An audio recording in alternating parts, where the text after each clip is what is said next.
Hey there, everyone. Tony here. How are you doing?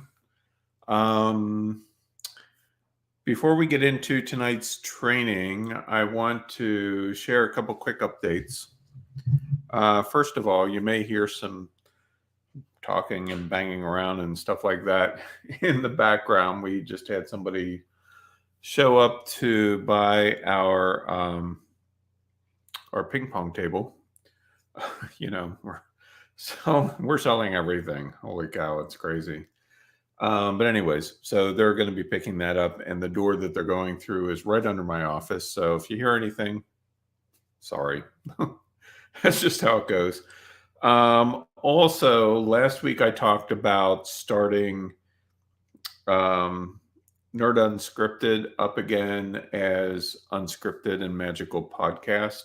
That is still happening, but Kristen and I decided that we're not going to do that until after our move. As a matter of fact, pretty much nothing else is going to happen until after our move. We get the keys to our new place on April 1st, and the movers are officially coming on the 5th because we're using movers. I ain't carrying that shit upstairs. Sorry. It ain't happening. So we're moving on the 5th. And so what that means is that next Tuesday night, there will be no expert media webinar. So you get the night off. You can go back and watch the ones you missed on the channel here. And of course, as you do so, you can like them and subscribe if you haven't yet. But in essence, I'm taking the week off, and for good reason. The only exception is that I'm doing a webinar with Jay on Thursday of next week. So you'll probably see him announce that after the weekend here. And I'm going to be talking about AI, art, and NFTs and that kind of fun stuff. But that's the only teaching that I'll be doing next week in any scenario. And then we'll get into the next course, whatever that is, the week after we're moved. And I'm sure that everything is working according to plan as far as internet connection and all that kind of stuff. The good news is that as we're moving, if the internet isn't working the way it's supposed to in our new place, at least initially, they're supposed to switch it all over on the 5th. We still have our store that I can go teach the webinar from there. So backup plans for backup plans. And what else is there? I have a lot in store, a lot that I'm working on behind the scenes that I haven't told you guys about yet. You'll hear more about that as time goes on, but I'm working on a new Kickstart guide and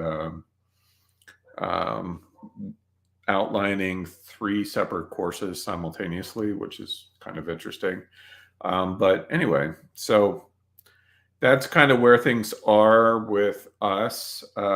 Kristen is working on a new video for our other YouTube channel, Unscripted and Magical Life. And that should be fun. Plus, she was filming some today.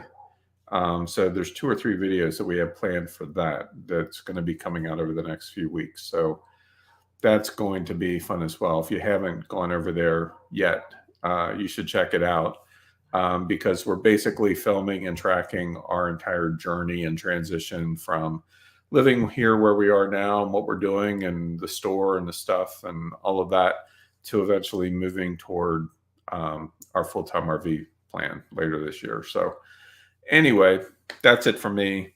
Lots of cool stuff happening. Liz says almost there. I know. We were talking today. There's so many plates spinning at the same time right now, just dealing with a lot, some of which I can't really talk about. But it's coming to an end, which I'm very happy about. And there's some other things too that I'll share about in the future, maybe once we get the podcast up and running. I think I mentioned last week, some of the downloads that I've been getting lately have been just unbelievable. Today's was so off the chart. I was literally buzzing with energy for hours. It was just crazy. So anyway, I thought it would be fun to talk about some cool Photoshop magic tricks. I'm sure that some of you aren't using Photoshop for whatever reason. Maybe you don't want the monthly payment or whatever. I mean, you can get that in Lightroom for $10 a month. So, frankly, I don't understand why anybody wouldn't have a subscription to Photoshop, but that's me. But anyway, there are some really amazing new tools in the later versions and the current version. They're constantly updating. And so I thought it would be fun to show you some of the things that I've been doing, like how to extend things and remove things and all of that kind of stuff. So that's kind of where we are going to head tonight. And yeah, let me go full screen here. And let's get into it. We'll start off with a mess. Actually, let's start off with a formal introduction. Hello, everyone. Welcome to Expert Media Webinars. This is your host and teacher, Tony Laddig. And tonight we're going to talk about Photoshop magic tricks as we are getting into it. If you like this video and you want more like this, please hit the subscribe, click the like button, smash the bell for notifies for future webinars. I teach these normally weekly, except for when I don't, which is only going to be next week because I'm moving, of course. So anyway, let's get into today's training. And, you know, I've always heard the phrase, something appears to look like magic until you know the trick.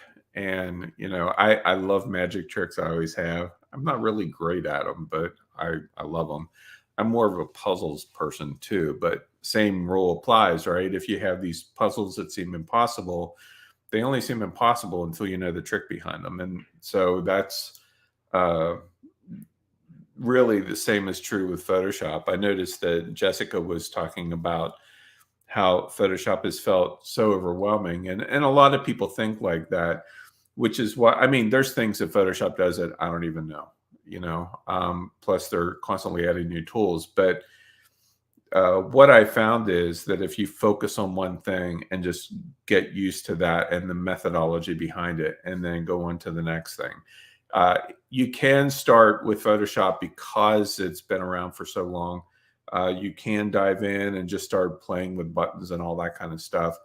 And there's nothing wrong with that, but it can be confusing, quite frankly. That's a really quick way to get overwhelmed.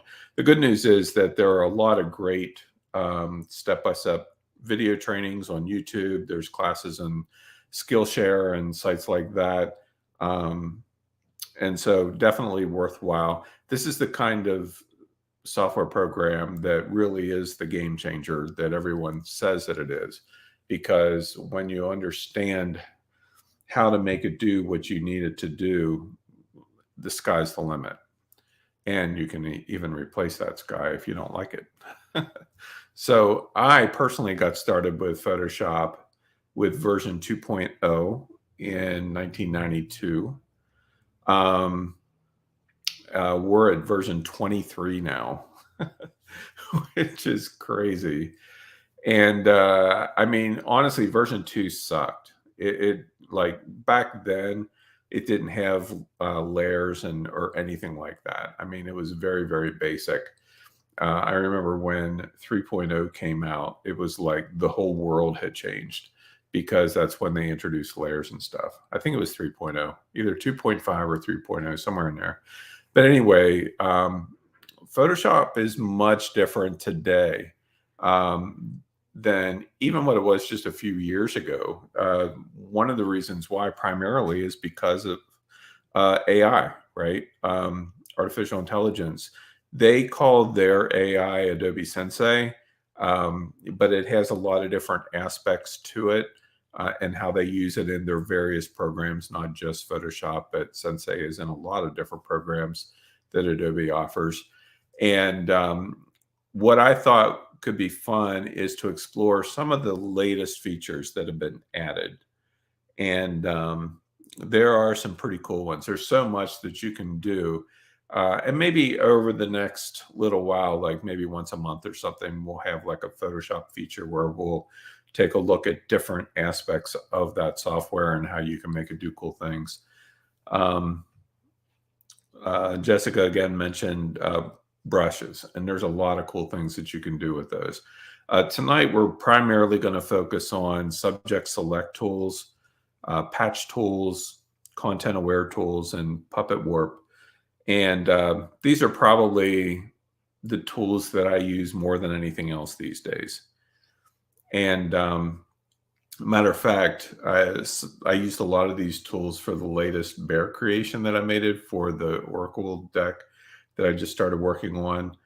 Um, I'm going to take you through some of the process with what I did for the bear tonight, because this started out as a horizontal picture and I needed it to be vertical for the sake of the format of the cards. So that meant either I had to find a different image or I had to turn this horizontal picture into a vertical. And I'm going to show you how I did that in just a little bit. So mastering these skills prepares you for being able to create whatever designs you can imagine for, right? I'd like to think that all of you here are definitely creatives. That's why you keep coming back. And, you're constantly inspired by new things. And the good news is that there's a lot of terrific tools that are out that can help us accomplish creations in art that just literally were impossible a few years ago. And, and for me, I find that Photoshop definitely has played a major role. Like for me professionally, for sure. The book covers that I designed for years as a designer. Whenever I was doing that full time, nearly 600 book covers that I designed in my career, and every single one of them I use Photoshop in, at least in some form. Right? I mean, often the text was placed using InDesign or Quark Express, but the design itself was done in Photoshop almost exclusively.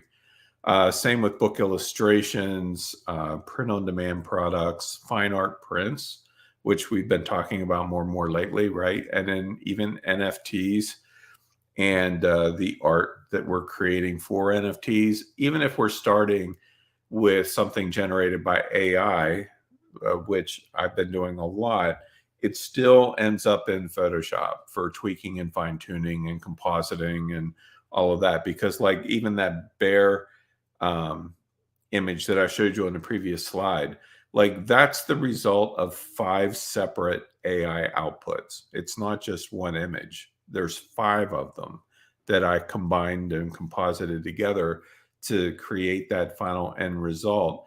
And then the end result was the starting point for what was next. And all of that process was also done in Photoshop as well.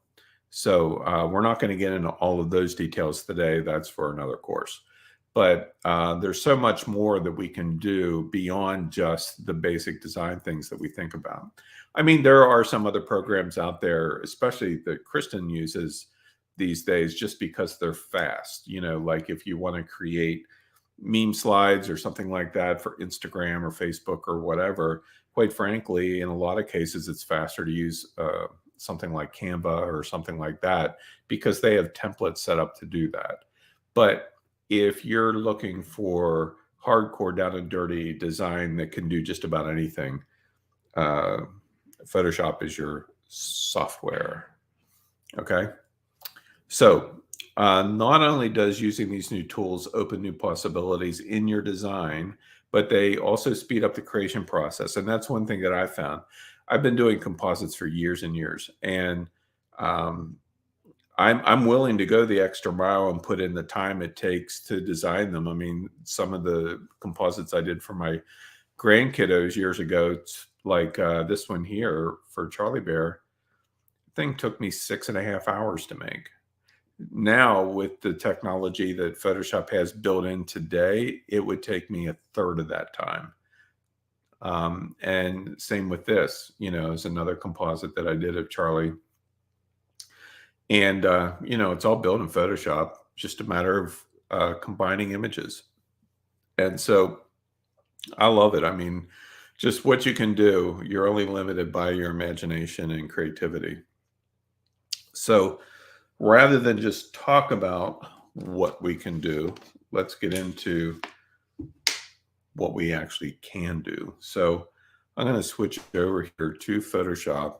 And I think I'm going to start off with the bear. So um, the final output for the bear was it started off here in Photoshop, then was taken over to, in the bear's case, Night Cafe, and output, as I mentioned, multiple times, and then brought back into Photoshop and then finalized, finished. But what I needed, because I was working with a vertical format now, the tarot deck or oracle deck, I mean, the size for that is 3.5 by 5. Okay, this is a horizontal image, so that ain't going to work.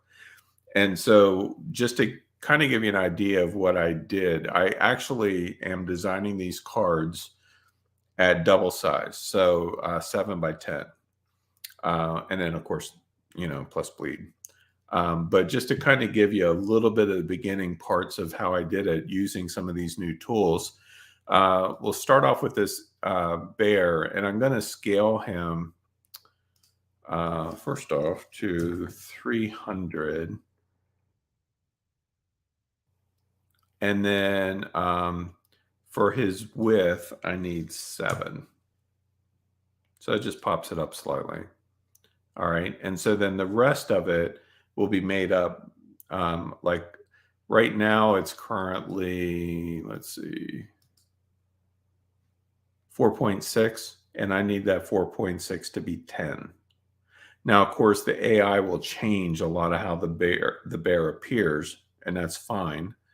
But I still need that final size. So I'll show you how I did it. So first thing first, I'm going to make a copy of the original layer. Next up, I am going to go to canvas size and choose a down arrow. I'm going to leave the extension just black background. And so I'm going to change the height to 10. And what that will do is add all of the additional height at the top, but we'll fix that. So if I zoom out, you can see that we have the bear on the bottom, and then we have all of this black. So what are we going to do with the black? So first things first, I am going to come back here to the background layer, and I'm only interested in, like, I want to extend this background somehow up into the area here. So here's how I'm going to do it. First up, we're going to come up here to select and choose subject. Okay. And you can see where it somehow automatically knew to select the bear. Okay, now I have a copy of the bear on its own layer. We'll address him a little later. Next step I'm going to do is come up here to select, modify, expand, and I'm going to expand him by around 20 pixels just so that it takes in as much of his fur as possible. Okay, so we have our bear here. And next up, we're going to do edit content aware fill. And so you can see here where it is showing the bear silhouette as a selection. And then you can see another area here, which is what it's sampling to replace the bear with. And I'm just going to paint in a little extra here.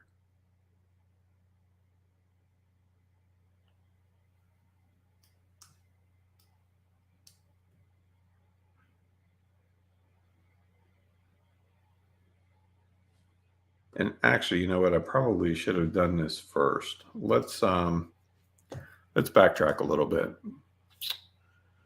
Undo, undo, undo. All right. So we're going to do the same thing, except we're going to start off without the black. It'll just make life easier ultimately. So I want to click subject. And I think I'm going to expand the selection a little bit more than what I did. Maybe by 50. Okay. And then content aware fill. Yeah, we're getting a much better result.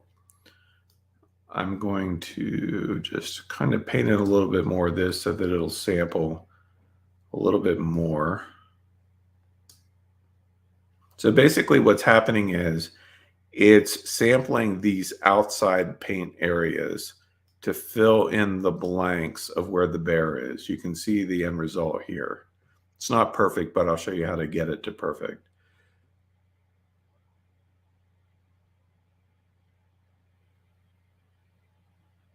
So I'm going to call that OK for now. We'll click OK.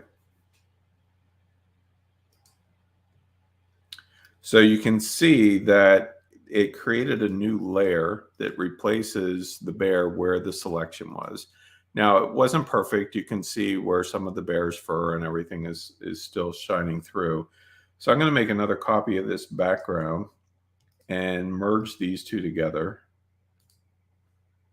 and deselect. So now we have the bear replaced, but there's still some of his fur. So that's where the patch tools come in, which is over here on the left. I'm going to just draw a little circle around that bit of fur and drag it over to the right. And it's gone.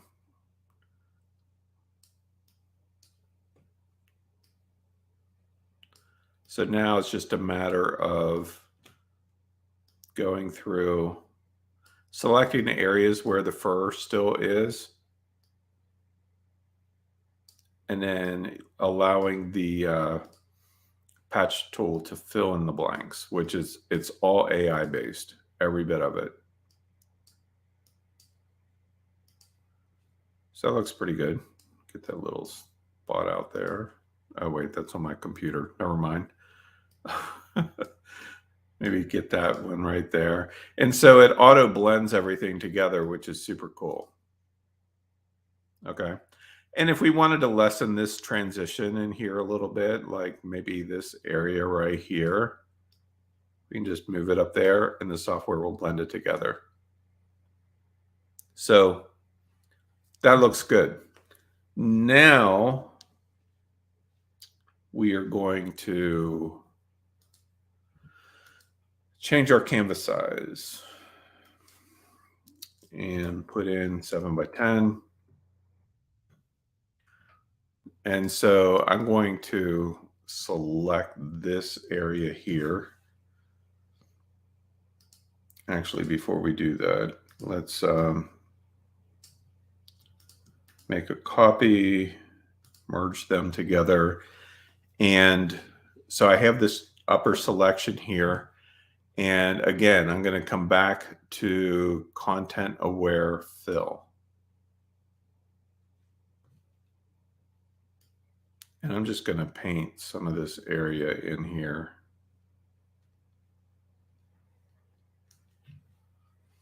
So the software is going to think about it, think about what it wants to put up in there. That looks acceptable. pretty crazy. And so if I don't want like this much of the dark stuff, which ultimately it doesn't matter, I can again use the patch tool to come in and maybe select just part of that and bring it down this way for a sample. And it blends it together a little bit differently. Oops. Try that again.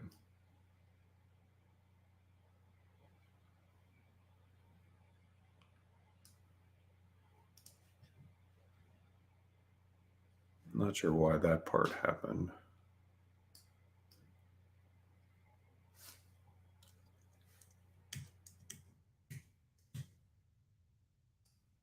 All right. So now the next step that we're going to do is bring our bear back in, but we need to have him isolated again. So with his layer selected, I'm going to choose subject. And I think I'm going to expand him out just a little bit.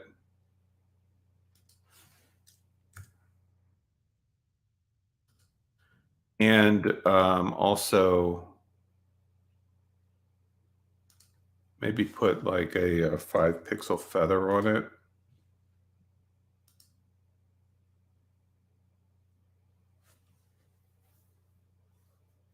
And then with that selected still, I'm going to come down here and click the little rectangle with the circle, which is a mask. And so that makes the bear go away. So I can reposition the bear higher, but you'll notice that, well, he don't have a body. And so I need to kind of fill in the blanks for his body. And the way we're going to do that is I'm going to make a copy of this layer and turn it off. And we're going to apply the mask. And then I'm going to use the lasso tool to just kind of draw down here where I would want the rest of the bear body to be. Now remember, I don't really need to have it like to add arms or anything like that, because since we are using this as an output for AI, ultimately, it doesn't matter. I don't need it. But I do need the software to fill in the blank of where the rest of the bear would be, because there is no bear because of the formatting. So once again, I'm going to come up here to Edit Content Aware Fill.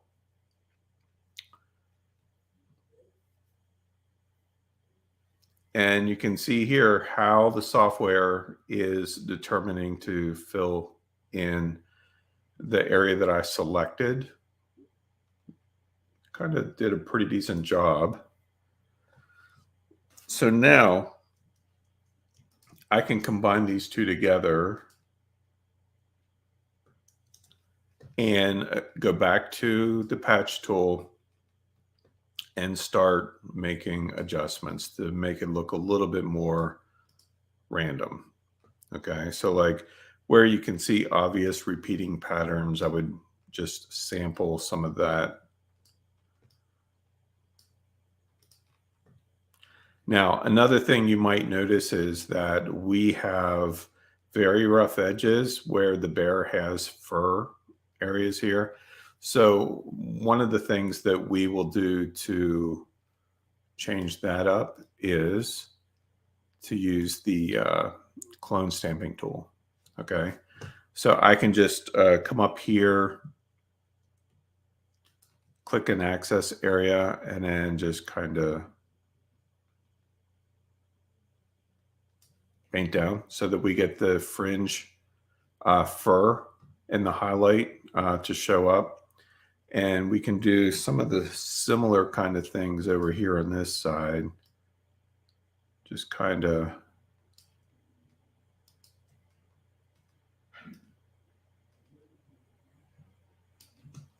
another thing that you could do is make a copy of the fur here and flip it and apply it that way. But in this case, I don't think we need to do that.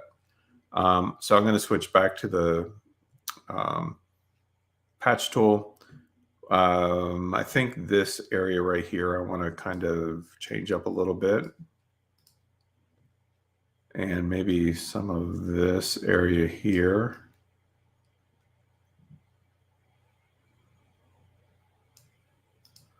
And the software just blends it together. Now, one last thing that we could do, I'm not giving him any arms or anything like that, which would probably start right in this area, but we can give the appearance of arms, right? And how I'm going to do that is through the burn tool. You'll see here we have dodge, burn, and sponge. I'm going to choose the burn tool and basically just allow it to darken certain areas so that it kind of implies that he has some like his arms or shoulders or whatever are going to be in here. But frankly, for the AI, we don't really need that. Okay. And so you can see uh, if we turn off these couple things we made, there's where we started.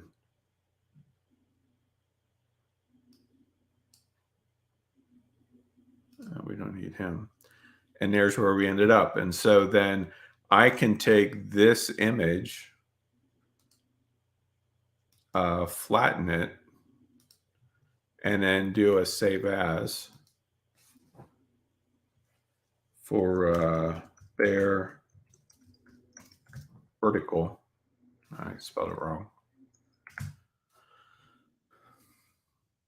And then that becomes the foundation for my AI output. So it doesn't have to be perfect because I'm using it for AI in this case. But even still, I mean, it doesn't look bad, does it? Considering that we started off as a horizontal image, it's pretty damn good, I think, right? All with just a couple tools. Jessica asked, why do you flatten an image? Because I need it all in one layer so that I can save it as a JPEG. I mean, normally I would save the PSD as well. So that if I wanted to go back and edit it, I could. But in this case, I already have an image that I created using the same basic method that I just showed you. Okay. So that's the bear. That's how I did that. So what we're going to do next is use a similar approach, but kind of expand it a little bit more. And that's with this horse. Okay. And there's a couple things that I want to, a couple new tools that I want to introduce with this one, but you'll also notice that there's some that'll be the same. Okay. So once again, first things first, I'm going to make a copy of our horse here. And the first thing that I want to do is to make the horse disappear. Okay, so once again, I'm going to come up here to select, choose subject, and it will estimate where it feels the, what the best selection choice is. And in some cases, it gets some of the details wrong. So you can actually come in like with the lasso tool and just hold the shift key down and draw in or add some of the details. Or if you want, like if it included some things that it shouldn't have included, you can delete those. I'm holding the shift to add and option on the Mac or alt on Windows to subtract. And so it's like we got a little bit of his hind quarter here that the software didn't grab. And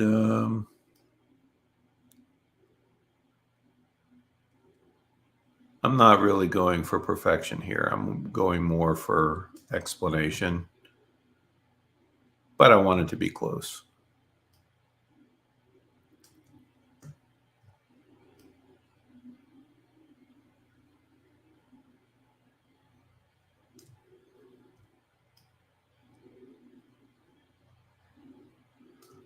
Get his hooves in there.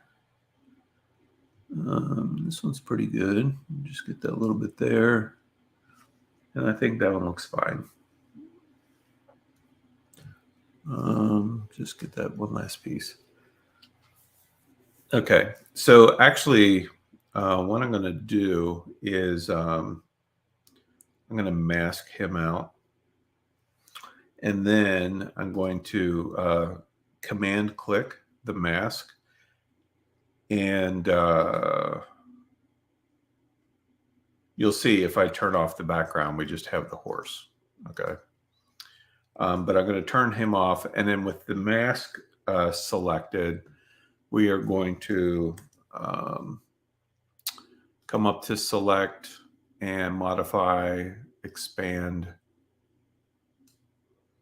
And maybe we'll expand by 20. We'll try that. And then once again, we can come up here to content aware fill.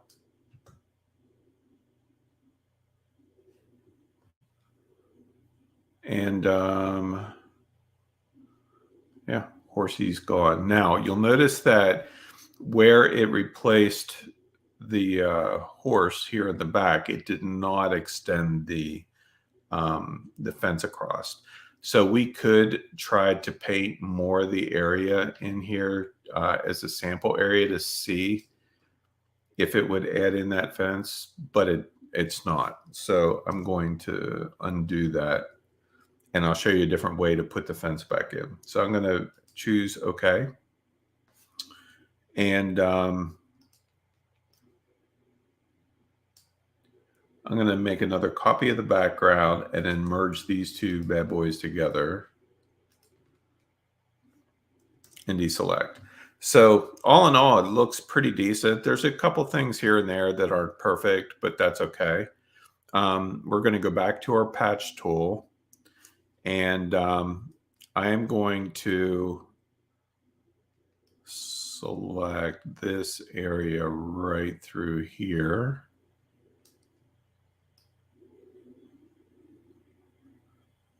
And we're going to come over here for reference and try to line it up as close as possible.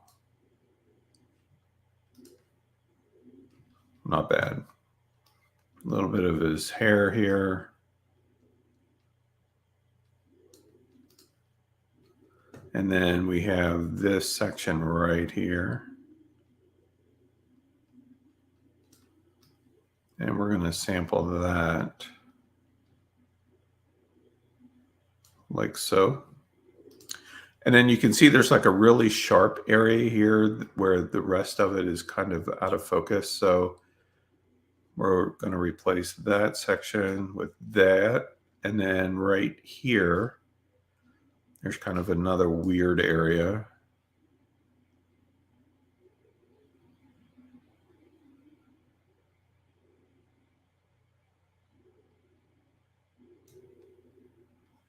And then right here, there's kind of a spot. Now, can you imagine replacing all of these things manually? Like, it would take for freaking ever. But all in all, not bad. If you're anal retentive like I am, you might see little bits and bobs that aren't perfect that you would want to be perfect.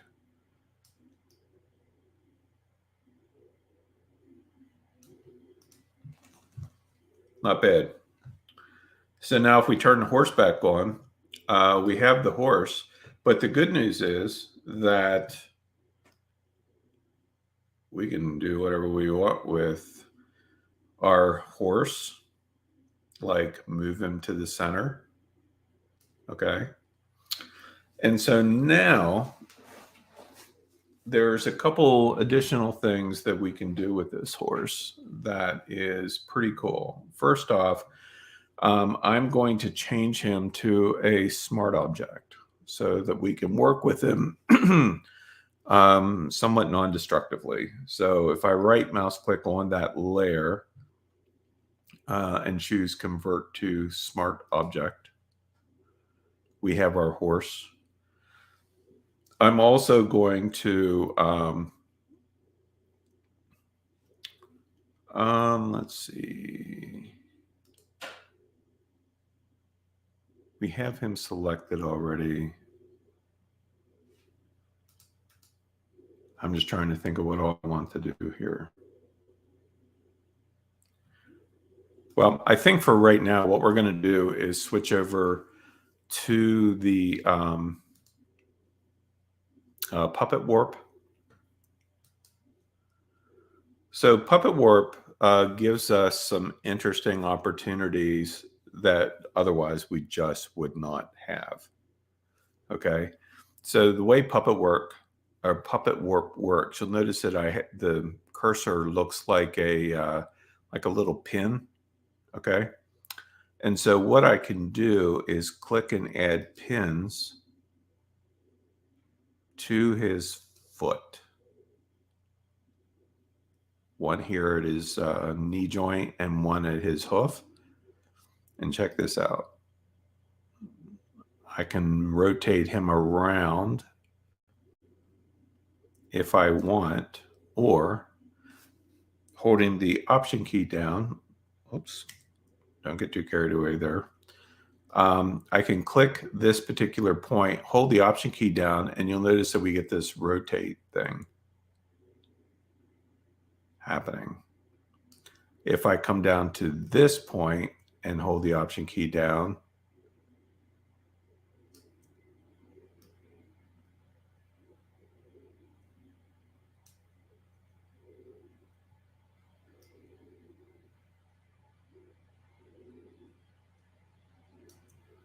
I can make him tilt his leg back.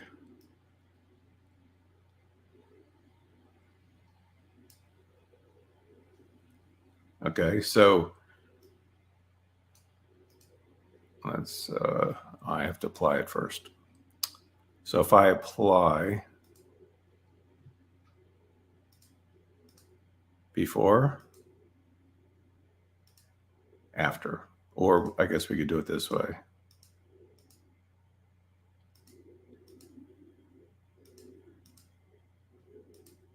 And that's just with Puppet Warp. Now, another cool thing that we can do, if we come back here to, I have to pick the right layer. Come back to our Puppet Warp. Okay, I can add additional pins in here. So like if I wanted to bring this leg a little bit forward, I could. But you can use Puppet Warp for more than just moving objects around. If I right mouse click and choose Show Mesh, now all of a sudden I can come in here and use the mesh to change different parts of the horse. It shows me where the hot spots are, so I can use it to reshape different areas. I'm going to add a couple pins here just to kind of anchor him a little bit, but I can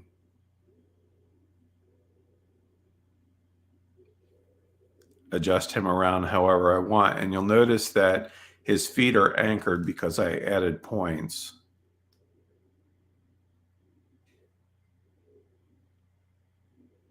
So we can just make small little tweaks or whatever we want. Like maybe we want his head to be down a little bit further.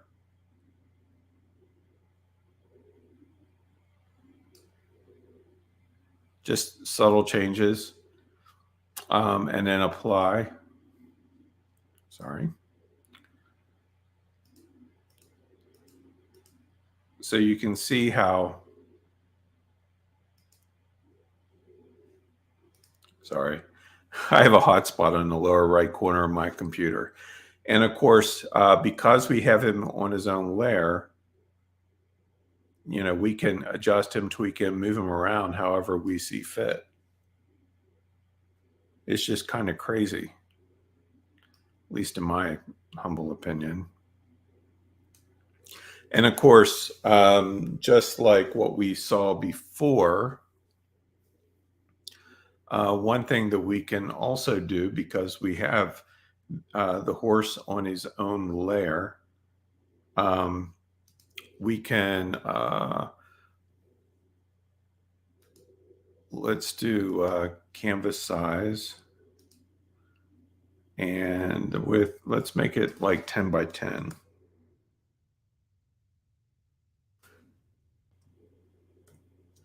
Okay.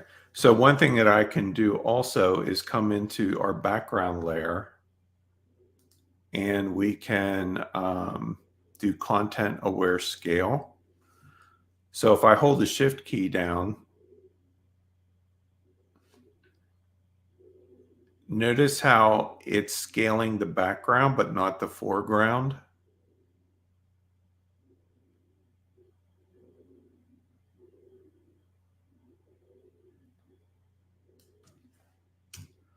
As opposed to just a regular scale. So then I can take our horse here and just bring him up a little bit higher.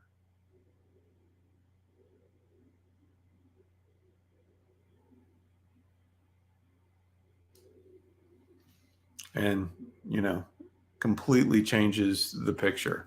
Now, do I like how the background looks with the scale? Not really, but it's just to kind of show you a point that you can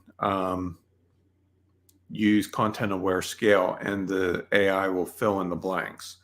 So um, let's take our other approach, the what we looked at with the bear. So I can come in here also and draw a selection for this upper area with the background selected here, and come up to edit and choose content aware fill. So this is different. Instead of scaling, it's going to sample and not do a very good job of it.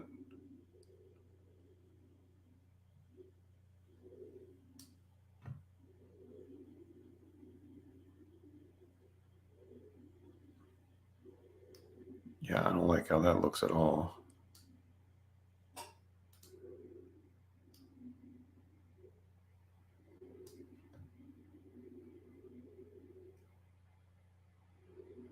Yeah, so in this case, you can see where the content aware fill isn't actually working well. And so that's where using some of these other tools can actually make a lot of sense, like the content aware scale. So we'll just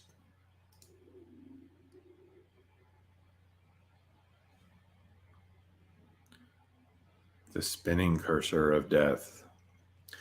So while the software is figuring out what it wants to do, because I'm doing a lot at the same time, um, it's pretty amazing whenever you think about it, how um, with just a couple simple little tools, you can fill in some pretty cool blanks. Now, as soon as this figures itself out and reverts back to where we want to be, there's a couple other things that I'll show you. But um, the tools that I've demoed so far, there we um, are really ones that I've been using quite a bit. So let's actually, let's undo back a couple more times for this. So another tool that we have that we can also work with here is you'll notice under where the patch tool is, there is also some other tools like the content aware move tool, where you can just click on a subject and move it, and the software will automatically fill in the blank. You have the spot healing brush tool and the healing brush tool. So these two work very similarly to how the patch tool works, except on a much smaller scale. Okay, so like if we zoom in here on the horse, and let's say that we wanted to just get rid of this little spot here on his hind quarter, we could certainly use the patch tool to do that. But we could also come up here to the spot healing brush tool. Actually, it'd help if I choose the right layer. Well, it's not going to do it with our smart filters added. So I'm going to rasterize this layer and then just draw where that little dot is. and the software fills it in, makes it go away. A little spot there, get rid of it. So you can definitely use those as well, especially in small areas like right here, how some of it's in focus and some of it isn't. I would probably use the patch tool, but if I just painted this in right here on the background, it starts to fill it in. Now, some of it's still blurry, and that's because this tool is for more localized issues like removing spots and that kind of thing. But you get the idea. You also notice that his tail isn't exactly the best looking. Probably the easiest way to address that is through using brushes. Um, and so, I would probably use a mask and pick a brush, any brush. We'll just go with normal. And what do we got brushes wise? This one might work. There's a lot of brushes. I have a lot of brushes. But just for grins and giggles, let's just use this one. So like I can paint on the mask. I like using masks because they're non-destructive. You can always go back and change it. So like I can, oh, hold on. My opacity is at 50. And maybe we'll make this a little smaller. So if you make a change or something, you can always go back and redo it.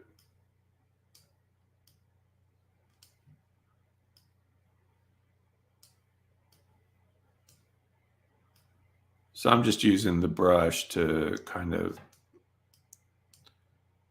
feather out his tail a little bit. It's not ideal the way I'm doing it, but this is just one method that you can use. Another method that you can use if you decide, I don't really like that. Let me just undo all of these. Is you can use a soft brush.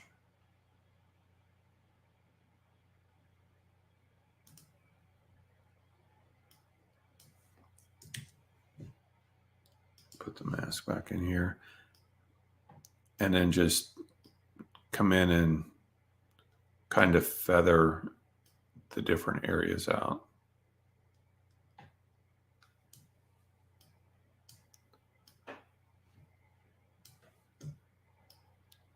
So it's really up to you and how detailed or not that you want to be.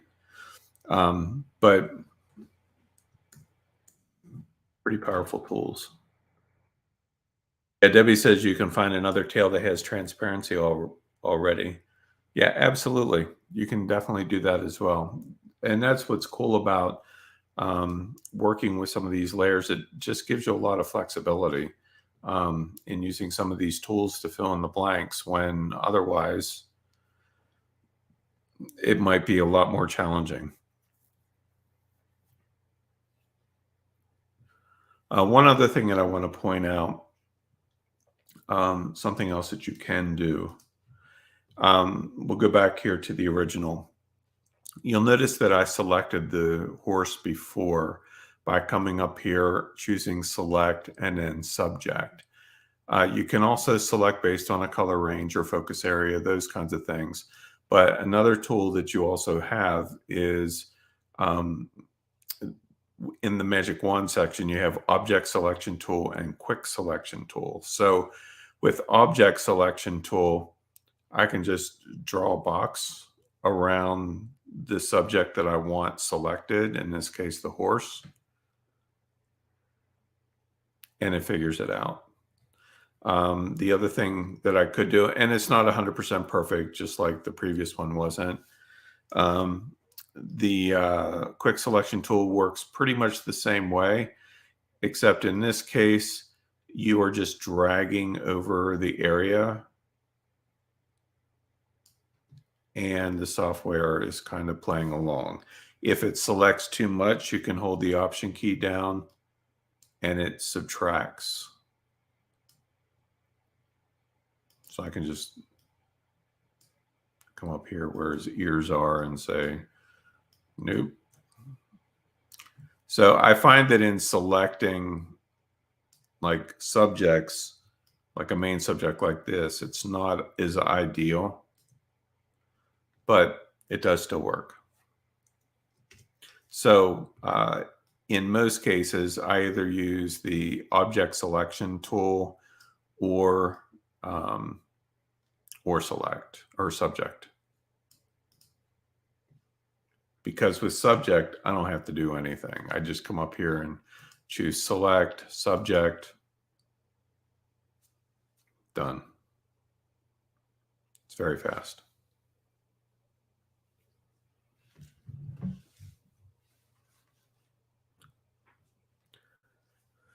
All right, so does anyone have any questions about anything that I've shown so far?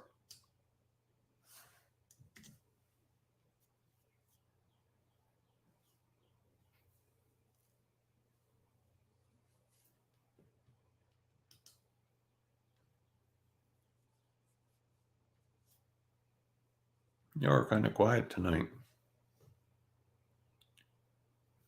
Alex says I'd be tempted to add wings for real.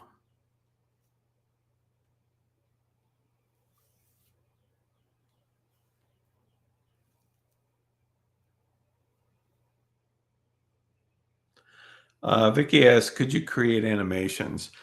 Photoshop isn't really well suited for animation. In that case, you would probably want, see, what's the, Adobe has a couple animation tools. One I think is called Animate. They changed the names recently. I think one is called Adobe Animate, and one is called Character Animation or something like that. Those are much more equipped to handle animation than Photoshop is.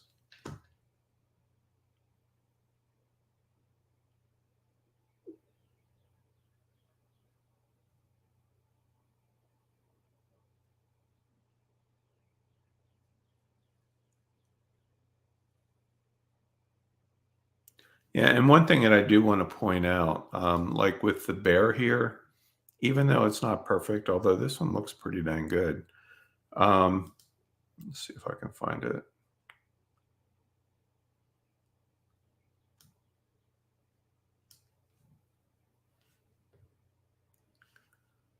Let's see.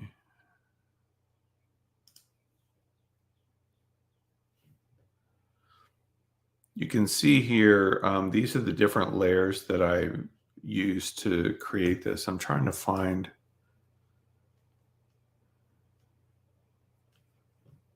Is this it? Yeah, in the case of the one that I created with the AI, I left more of the top area for whatever reason, but you can see how it added in the top and the bottom. I think in this case, I just came up here, selected this area, and did content aware fill.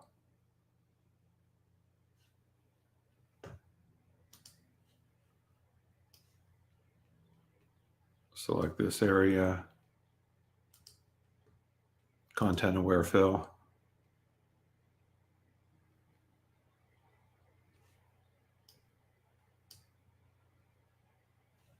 Actually, I did that wrong.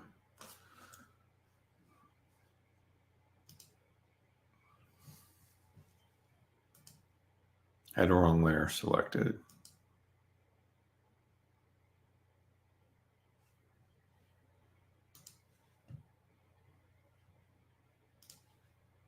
And then just cleaned it up.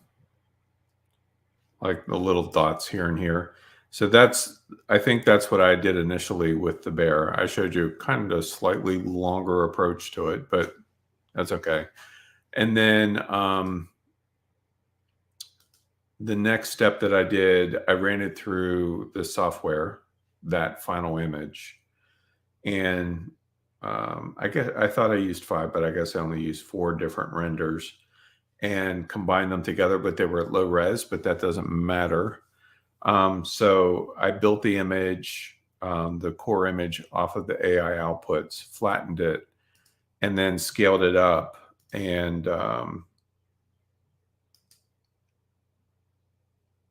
build it from multiple layers. So this is like one layer is the original, one layer is just uh,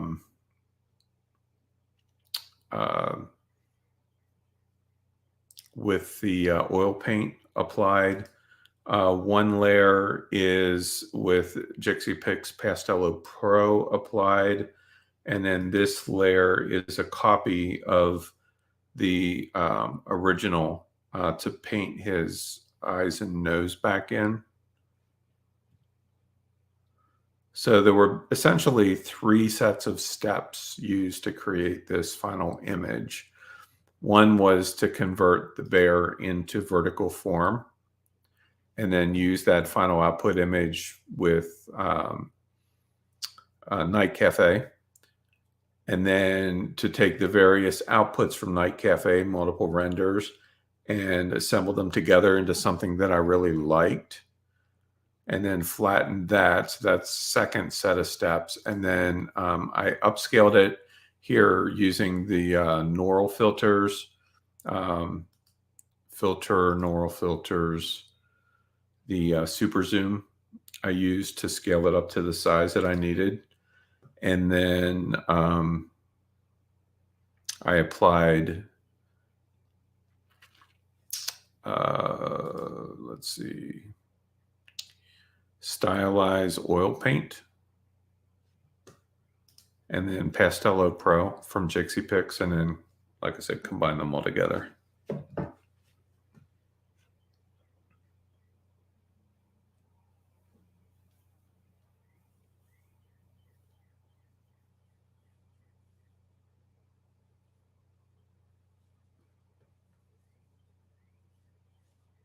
I'm not quite sure what you mean, Marjorie, about using the same option to change each time.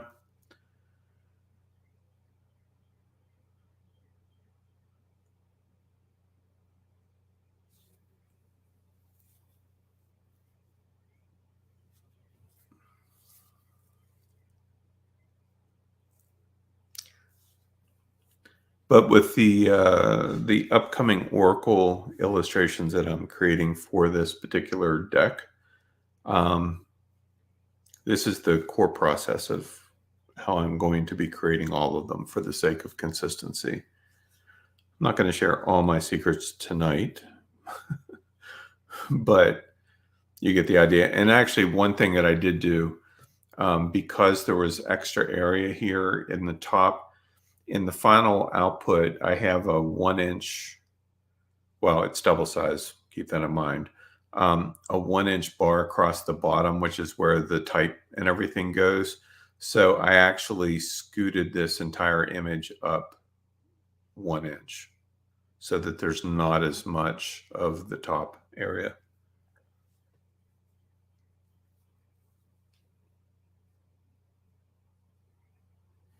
Ganti list product blueprint is a pre-recorded training. It's already been taught. If it says May 18th somewhere, that's my mistake. But I taught that last May, if you recall. The next training that I will be doing, let's get out the handy dandy calendar here. So April 1st is when we get our keys. So between now and then, I will be announcing a new course that will probably start the 11th, April 11th. I'm not going to tell you what it is just yet. because it may actually not be a course. It may be uh, a resource PDF kind of thing. I haven't decided yet, but somewhere after this week, the 3rd through the 9th, this is our move week. So the only training I'll be doing is on Thursday with Jay Boyer, and that's it. So sometime the following week is when we'll get into some new training. So there will also be expert media webinars will return on the 12th, but they will not be, we will not be having it next week on the 5th. And then the Unscripted and Magical podcast is probably also going to start this week on the 12th. So that'll happen like late morning or around noon, and then the extra media webinars in the evening at 6. So that is the plan.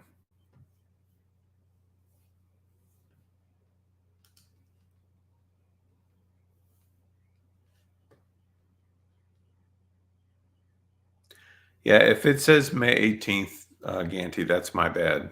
I must have forgotten to remove that because on the sales page, because it was, we taught that last year in May. And you've had access to it for a year.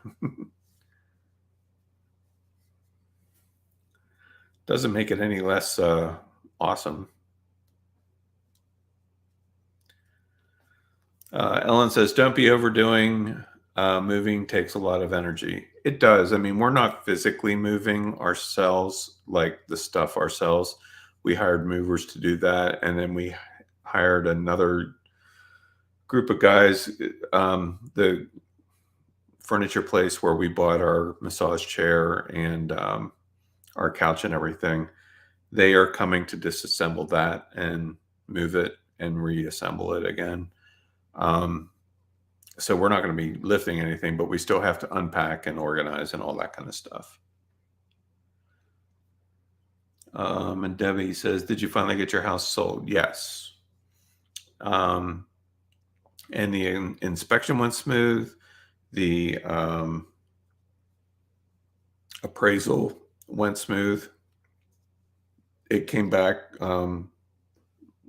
just as it needed to for the buyers. So everything is falling into place, and our closing is April 22nd.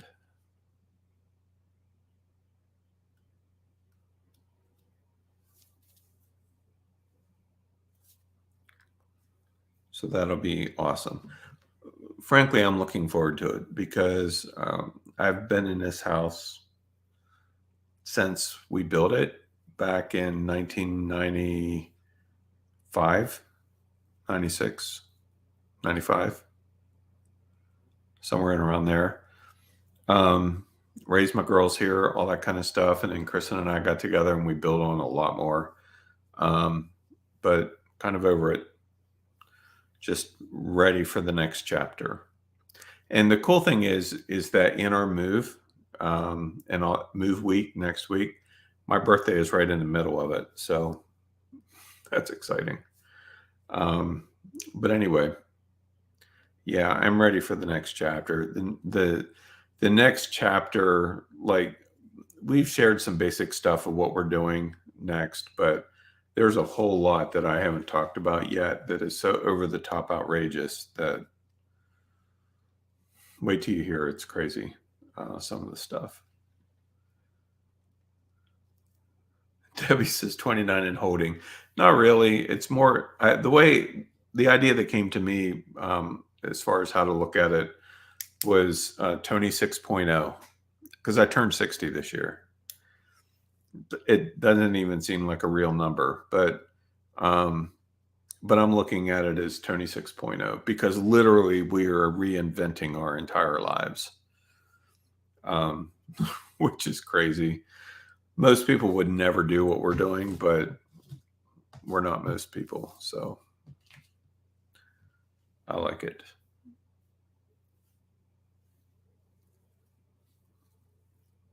One last thing that I want to tell you about before we close up shop for the night. Um, Back a little while ago, year or two ago, might be 2 years now, I taught a training called Photo Composite Illustrations. And in that training, just open up the sales page here. I go through and show how I create photo composites. Now, a lot of the tools that we looked at tonight were just being developed back then. Um, but I show you step by step how I get from point A to point B, all the different elements that I use to create this image of Charlie Bear, which there were a lot. But really dig into demo only, how I created all of these illustrations. There's also another quick course series that I added as a bonus for photo compositing as well. And I dropped it back down to the original sales price, $67. If you haven't picked this up and if you want to learn more about photo compositing and how I created these illustrations of my grandkiddos, but really the methodology you can apply to anything. So you can see the 4 videos for me creating the images range from like an hour plus to over 2 hours. So there's a lot of training here. But anyway, I just wanted to include that just in case you were interested.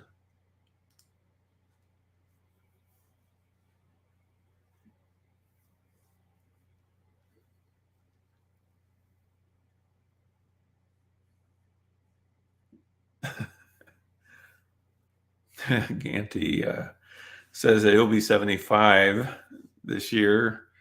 And Liz turned 61 yesterday. Happy birthday.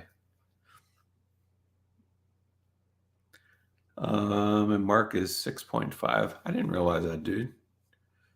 Holy cow.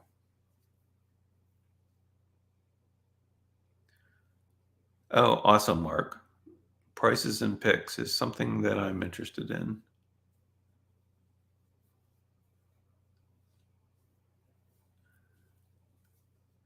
Well, at least I'm in good company this year, every year. One thing that you guys sharing your ages and stuff, one thing that I appreciate about all of you is that, here we are, uh, a few more laps around the sun than others, but yet you're here learning. And how awesome is that? Like, to me, that's very inspirational. To see you guys here in your 60s and 70s, those of you who have shared that, and yet you're still learning, you're still going for it. And that's awesome. That's me. One of my cousins a couple of weeks ago, I might have shared this before, but I ran into her. She's a couple years older than me, but I ran into her and she's like, "When are you retiring? Aren't you getting up there?" And I'm like, "Retirement? What the hell is that?" Like, I'm just getting started, you know. I finally, after 60 years, figured some serious shit out. So why would I retire now? I'm just getting started. So hats off to all of you, man. And guys and gals, I appreciate it. That's just amazing to me.